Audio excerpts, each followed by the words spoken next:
Eccoci Luca Traverso, speaker, sostenitore, tuttofare.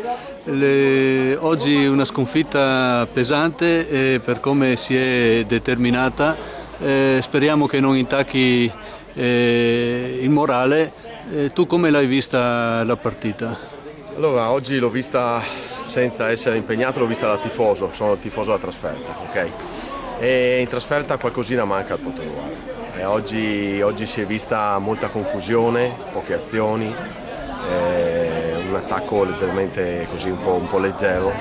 Il campo non ci ha aiutato perché le condizioni del campo erano veramente molto brutte, critiche. Loro sono stati bravi, hanno fatto la loro partita da 0-0 sinceramente. Qualche occasione di più ce l'hanno avuta loro, però insomma tranne i primi 10 minuti non ci hanno mai impensierito. Decisione arbitrale veramente, non so se dire scandalosa, ridicola.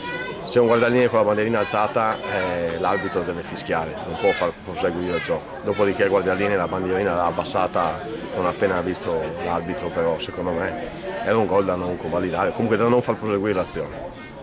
Anche una piccola ingenuità però del nostro portiere, che comunque fino in fondo, se c'è un tiro, deve cercare di prenderla, non c'è niente da fare.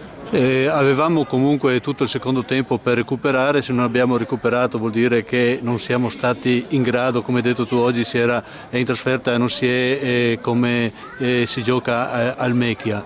L'arbitro ma anche il presidente del Vazzolese hanno ben spiegato perché è stato convalidato il gol, e con i nuovi regolamenti dicono che è così. L'arbitro comunque può decidere anche in maniera diversa del segnaline, perciò quello che è forse da discutere è se il segnaline abbia cambiato idea dalla prima segnalazione. Qualcuno dice anche che ha sentito un fischio dell'arbitro in tribuna, per cui io questo sinceramente non posso dirlo.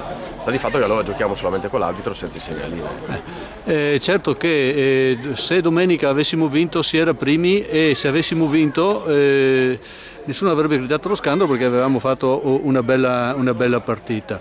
Adesso ci ritroviamo, come ho detto anche prima, con 2 partite consecutive a 0 punti, e visto che la classifica è corta e siamo stati raggiunti anche dal Vazzolese, forse è da rivedere un po' gli entusiasmi? Ma no, assolutamente. Diciamo che nell'ottica generale ci mancano 2 punti, ci manca un punto in casa con il Martellago e ci manca un punto oggi qui con la Vazzolese, per cui sono 2 punti che possiamo tranquillamente riprendere nelle prossime partite, a cominciare dalla prossima in casa, e l'invito è quello di venire allo stadio. Perciò tu domenica ci sei e Portogallo a lei.